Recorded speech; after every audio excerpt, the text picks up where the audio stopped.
Bon, on va dérocher Cheval Passion. Geoff, Quoi? tu peux venir m'aider s'il te plaît? Pourquoi faire? Je suis encore coincé. Mec, c'est pas possible. Bon, j'arrive.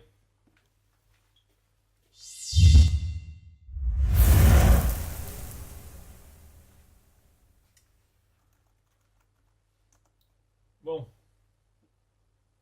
C'est vrai que t'as pris la carte SD? Non, Bah si, elle est plus là, hein. c'est pas moi. Bah, en plus, c'est tout cramé. T'as encore fumé une clope sur le poste de montage. Non, jamais. C'est pas la première fois que tu me fais le coup, Rec. Rends-moi la carte SD. Oui, mais là non, c'est pas moi. C'est peut-être le chat.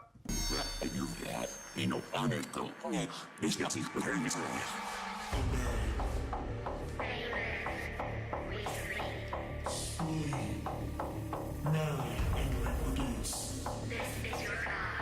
Do not question authority. It has been established that persons who have recently died have been returning to life and committing acts. Salut et bienvenue sur S7. Nous allons aujourd'hui présenter Monsieur Fabien Gall qui va nous parler de Cheval Passion. C'est l'une des activités qu'il met en place avec l'entreprise Equicrea, donc il est l'un des fondateurs.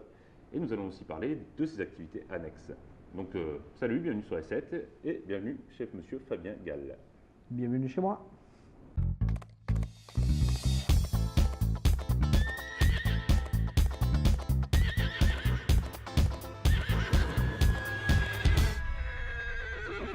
Alors depuis combien de temps faites-vous de l'organisation d'événements équestres et avez-vous d'autres activités?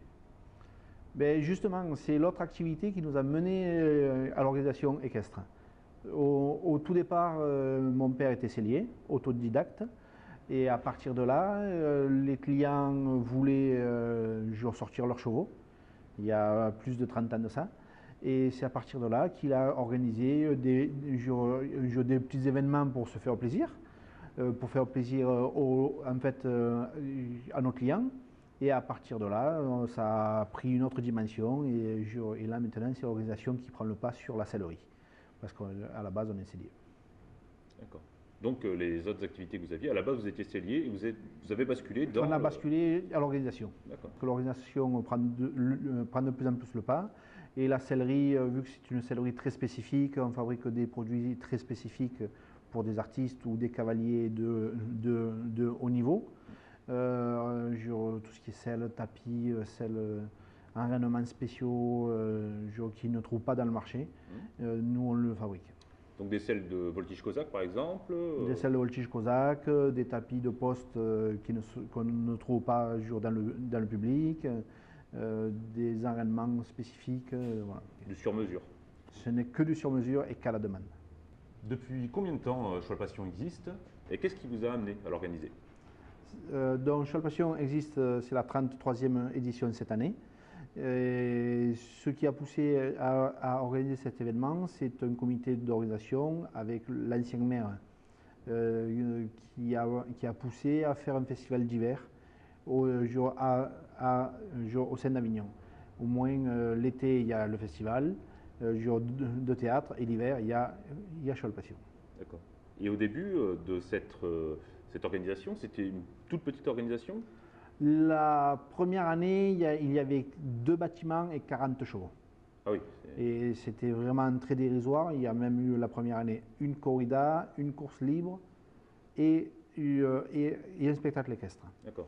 Et à partir de là, il a commencé le cabaret, doucement, grandir, grandir. Maintenant, on arrive à 1200 chevaux, des heures et des heures de spectacle. Tous les bâtiments du Parc Expo ne nous suffisent pas. D'accord. Ça a pris vraiment une très très grosse ampleur en 33 ans, quoi. En 33 ans, c'est le 3e salon de France. D'accord. Et c'est la référence mondiale du spectacle équestre.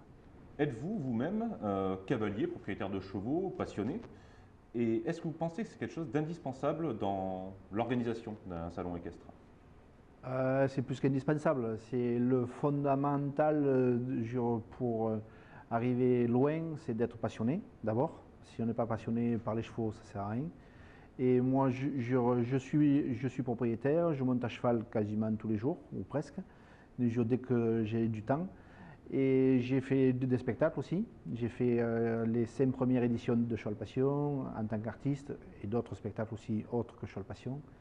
Non, c'est très important de monter à cheval, d'être dans le même état d'esprit que les artistes et les cavaliers. C'est très important. Surtout, ça permet d'avoir un œil extérieur sur ce que font les cavaliers, de temps en temps pouvoir les aider ou aussi. Ça, c'est pas l'organisation, ça c'est plutôt la gestion des artistes et de pousser les cavaliers au plus haut niveau. Il faut connaître à fond les chevaux et je vais pouvoir les aider. Comment est-ce que vous choisissez les artistes qui vont participer au Gala des Crinières d'Or et les artistes qui vont aussi participer au cabaret? C'est une grande question, ça. C'est après plus ou moins du feeling. J'ai des fondamentaux, j'essaye pour que les artistes puissent aller loin, c'est que ce soit eux qui dressent leurs chevaux. C'est mieux pour modifier les numéros, pour aller plus loin, c'est une meilleure osmose. Après, je traîne un peu partout, c'est le bouche à oreille. Déjà, on a 80% des artistes équestres de très haut niveau, c'est nous en fait, qui sont passés par chez nous et eux me disent tiens, j'ai vu un numéro en Allemagne, j'ai vu un numéro là, c'est le bouche à oreille. C'est surtout le bouche à oreille. Après, nous, on a des liens permanents avec toutes les institutions d'Europe, les haras nationaux, les choses comme ça, tous les militaires d'Europe. C'est grâce à ça qu'après, on essaye de dénicher le bon numéro au bon moment. Et surtout, en général, on provoque les numéros. Après, sur le Gala des Crinières d'Or, il y a un aspect nouveauté chaque année avec des nouveaux numéros, des choses comme ça. Et est-ce que vous avez cette même demande pour le cabaret? Ah oui, chaque année, on a presque la moitié de gens que l'on retient au cabaret en comparaison des demandes. Cette année, on a eu 50 demandes, on n'a pris rien que 25.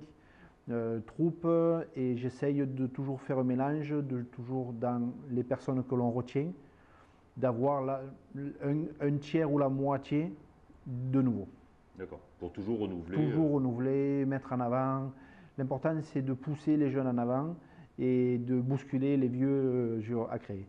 Qu'est-ce que vous conseilleriez aux artistes équestres à venir, les prochaines générations? Oh, déjà du courage. Après, non, tout le monde peut y arriver. Il faut qu'ils se dotent d'une grosse technique équestre. Ce que beaucoup pensent que c'est facile de faire applaudir. Malheureusement, un cheval ne suffit pas, il en faut toujours plusieurs.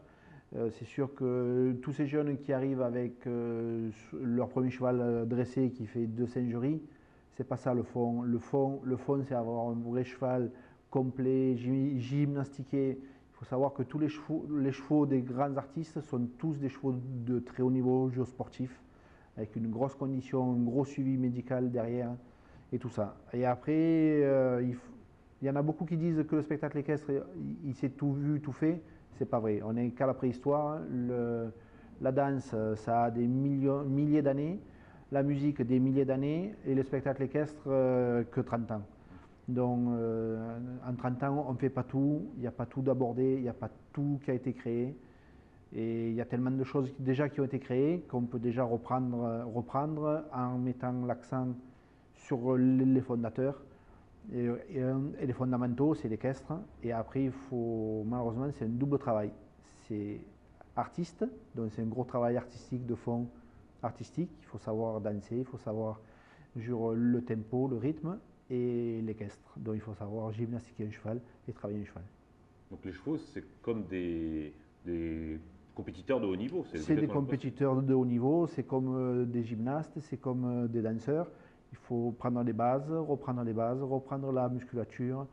Voilà, c'est pas parce qu'on fait de la liberté qu'on fait coucher un cheval qu'on va aller loin. C'est tout le reste qui fait aller loin. Est-ce que vous avez d'autres événements prévus dans cette année 2018? Oui, on a quelques événements prévus. On a un spectacle sur Montgueux au mois de juin. On a toujours la Fériade de Château-Renard, qui est une bonne base pour des jeunes artistes. On a pris les arènes de Saint-Vincent de Tyros avec une association. Et moi, je m'occupe du spectacle équestre au mois d'août. et quelques autres petits spectacles qui sont par-ci par-là. Toujours la saison à Uzès, au Haras National d'Uzès, qui est maintenant une grosse saison majeure en France. Et quelques petits projets qui arrivent, mais j'en dirai plus dans quelques temps. Ok. Votre travail, principalement, c'est de la mise en scène sur les spectacles équestres. Il y a de l'écriture aussi, il y a le panel d'activités que vous faites sur vos événements. Qu'est-ce que vous faites en fait Equicrea, de quoi s'occupe Equicrea sur les événements? Equicrea sur les événements, c'est un petit peu le couteau suisse. On fait beaucoup de choses. Moi, je prends la place de, on va dire, 3 personnes quasiment, et avec des niveaux géotechniques, des niveaux de création, des niveaux de réflexion importants. Ce qui est important, c'est voilà, de mettre en avant les artistes, les chevaux, et de ne pas vouloir juste faire des salons rentables. Il faut faire des salons créatifs et des salons novateurs.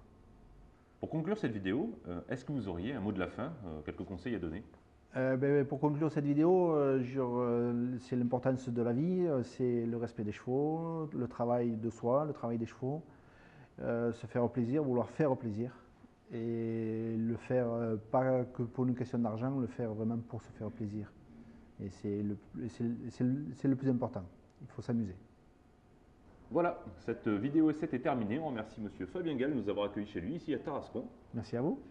Et donc vous pouvez suivre son actualité sur Equicrea, sur Facebook, et également Fabien Gall Pro. Voilà. Merci à vous tous et à vous toutes d'avoir suivi cette vidéo. J'espère qu'elle vous aura plu. Je vous dis à une prochaine et à bientôt sur S7. Bye. Bye bye.